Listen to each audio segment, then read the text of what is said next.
오늘 우리에게 주시는 하나님의 말씀은 로마서 13장 1절에서 7절입니다. 각 사람은 위에 있는 권세들에게 복종하라. 권세는 하나님으로부터 나지 않음이 없나니 모든 권세는 다 하나님께서 정하신 바라. 그러므로 권세를 거스르는 자는 하나님의 명을 거스름이니 거스르는 자들은 심판을 자취하리라. 다스리는 자들은 선한 일에 대하여 두려움이 되지 않고 악한 일에 대하여 되나니 내가 권세를 두려워하지 아니하려느냐. 선을 행하라.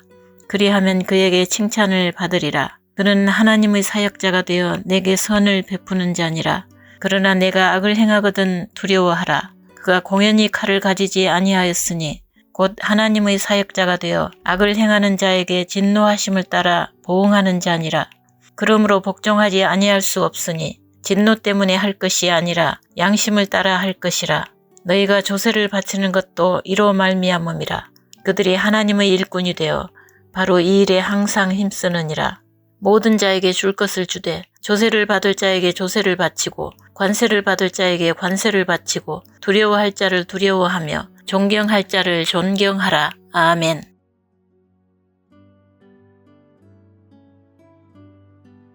바울이 로마서를 기록한 시기는 주 57년경 로마 제국이 가장 강력했던 시기였습니다. 당시 황제는 네로였습니다. 아직 그의 치하에서 기독교인들을 향한 조직적인 박해가 시작되지는 않았지만 로마 황제를 숭배하며 다신교 중심인 제국의 문화권에서 기독교인들은 분명히 이질적인 존재들이었습니다. 반대로 기독교인들에게도 로마는 하나님 나라와는 너무 다른 가치로 통치되는 나라였습니다.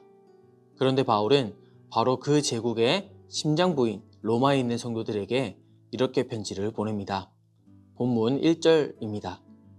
각 사람은 위에 있는 권세들에게 복종하라. 당시 로마의 성도들에게 굉장히 충격적인 말이었을 것입니다. 로마의 권세는 하나님을 부정하고 황제를 신격화하며 약한 자를 억누르고 세금을 짜내는 제국의 권세였습니다. 그런데 왜 바울은 위에 있는 권세들에게 복종하라고 하였을까요? 이는 제국을 찬양하라는 말이 아니었습니다. 오히려 하나님의 주권을 선포하는 신앙 고백이었습니다. 로마 제국의 권세가 아무리 강해도 그 로마의 통치 위에 더 크신 하나님이 계시다는 믿음, 이 세상을 주관하시고 통치하시는 분이 하나님이시라는 믿음에서 나온 표현입니다. 바울은 위에 있는 권세들에게 복종하라고 하면서 뒤에 이렇게 덧붙입니다. 권세는 하나님께로 나지 않음이 없나니 모든 권세는 다 하나님께서 정하신 바라.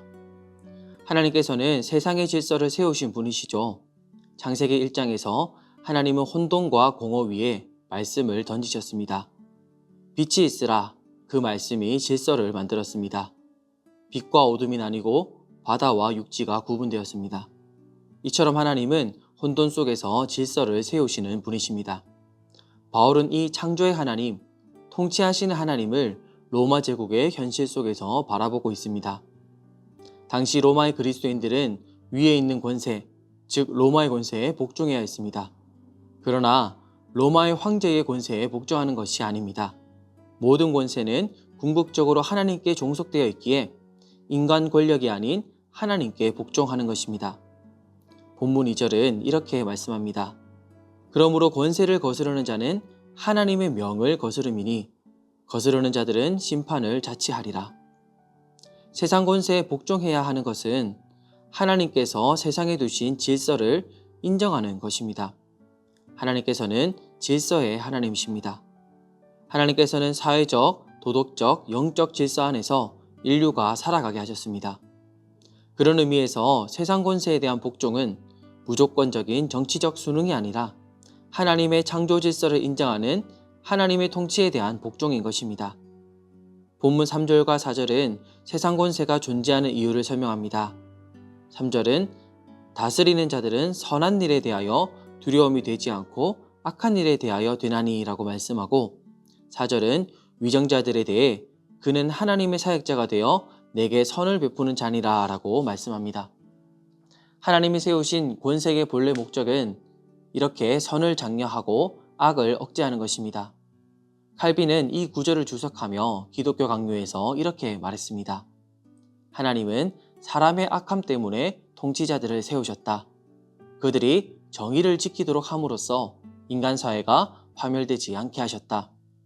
즉 하나님께서 세상 권세를 두신 이유는 권력 자체를 위함이 아니라 선을 장려하고 악을 억제함으로 죄가 만연한 인간 사회를 지키기 위함입니다. 그러나 역사를 돌아보고 현재를 돌아보면 이러한 질문이 나오게 됩니다. 그렇다면 불의한 권세는 어떻게 해야 하는가? 당시 로마 제국의 세금 제도에도 부패가 만연했습니다. 지방 관리들은 세금을 거두며 뇌물을 받았고 사람들은 과한 세금의 고통에 시달렸습니다. 그럼에도 바울은 6절과 7절에서 조세를 받을 자에게 조세를 바치고 관세를 받을 자에게 관세를 바치라고 합니다. 왜 그럴까요? 우리가 신앙생활을 해야 하는 곳은 바로 이 세상이기 때문입니다. 하나님 나라 백성이라도 이 땅의 시민으로 살아가는 이상 그 땅의 질서 또한 지켜야 합니다. 세상에서 분리되는 것이 아니라 세상 속에서 구별되는 신앙인으로 살아야 하는 것입니다. 다른 세상 사람들이 그러해야 하듯이 정직하게 공공의식을 가지고 사회적 책임을 다하는 일은 오히려 복음의 향기가 되는 일입니다. 예배당 안에서의 경건만이 아니라 세상 속의 정직을 통해서도 복음의 향기를 풍겨야 합니다. 그렇다고 해서 불의한 권세에 대해 완전히 복종해야 하는 것은 아닙니다. 우리는 위에 있는 권세에 복종해야 하지만 궁극적으로는 세상 권세 그 위에 계신 하나님의 권세에 복종해야 합니다. 불의한 권세가 있더라도 그 권세 또한 하나님의 섭리 아래에 있는 것임을 우리는 기억해야 합니다. 예수님께서 빌라도에게 뭐라고 말씀하셨나요? 위에서 주지 아니하셨더라면 나를 해할 권한이 없으리라 라고 말씀하셨습니다. 즉 세상 권세를 인정한다는 것은 세상의 질서 뒤에 계신 하나님의 주권을 인정하는 것입니다. 무엇보다 불의한 권세가 있을 때 우리는 양심을 따라야 합니다. 본문 5절은 그러므로 복종하지 아니할 수 없으니 진노 때문에 할 것이 아니라 양심을 따라 할 것이라 라고 말씀합니다. 여기서 양심은 단순한 도덕적 감정이 아닙니다. 성령님께서 말씀으로 깨우치시는 하나님 앞에서의 의식입니다. 다니엘은 나라 법을 어기고 매일 하나님께 기도했습니다. 사드락과 메삭과 아벳느고 또한 그리 아니하실지라도의 믿음을 지켰습니다. 결국 중요한 것은 무엇인가요? 하나님에 대한 복종입니다. 우리는 복종해야 합니다. 하나님께서 세우신 질서 안에서 살아가면서 세상의 법과 권력 뒤에서 일하시는 하나님의 통치에 복종해야 합니다. 예수님의 십자가는 세상의 질서 속에서 그 너머에 있는 하나님의 뜻에 대한 복종으로 권세를 변화시키셨습니다. 빌라도의 통치 아래에 십자가에 달리셨지만 하나님의 통치 아래에서 하나님의 뜻을 이루셨고 그 십자가로 악의 권세를 무너뜨리셨습니다. 로마는 힘의 권세로 로마 제국을 세웠지만 예수님께서는 십자가의 권세로 하나님 나라를 세우셨습니다. 폭력에 폭력으로 대하지 않으시고 사랑과 용서와 정의와 공의로 세상을 이기셨습니다. 초대교회 성도들 또한 그 길을 걸었습니다. 베드로는 이전과 같이 칼로 누군가의 귀를 내려치지 않았고 십자가에 거꾸로 매달려 순교했습니다. 초대교회 성도는 제국의 칼 아래에서도 하나님을 찬양했으며 황제에게 절하지 않으면서도 하나님의 통치를 폭력으로 뒤엎지 않았습니다. 그들은 순교로 복음을 증언했고 그 순종이 이 땅에 하나님 나라를 가져왔습니다. 하나님 나라의 질서와 세상의 질서는 서로 충돌하기도 합니다. 신자는 그 긴장 속에서 살아갑니다. 그러나 하나님 앞에서의 양심은 힘이 있습니다. 그 양심이 세상을 전복시키고 하나님 나라가 임하게 합니다. 사랑하는 소문 성도 여러분, 하나님께서 이 세상의 완전한 주관자이십니다.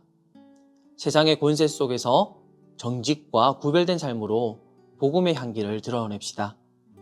불의한 권세 앞에서도 하나님 앞에서의 양심을 가지며 예수님의 십자가를 무기 삼아 이 땅 가운데 하나님 나라를 세워갑시다.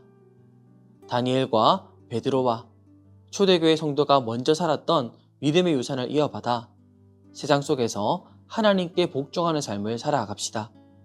세상 권세를 무너뜨리는 하나님 나라의 권세가 저와 여러분의 삶에 온전히 임하길 예수님의 이름으로 축원합니다.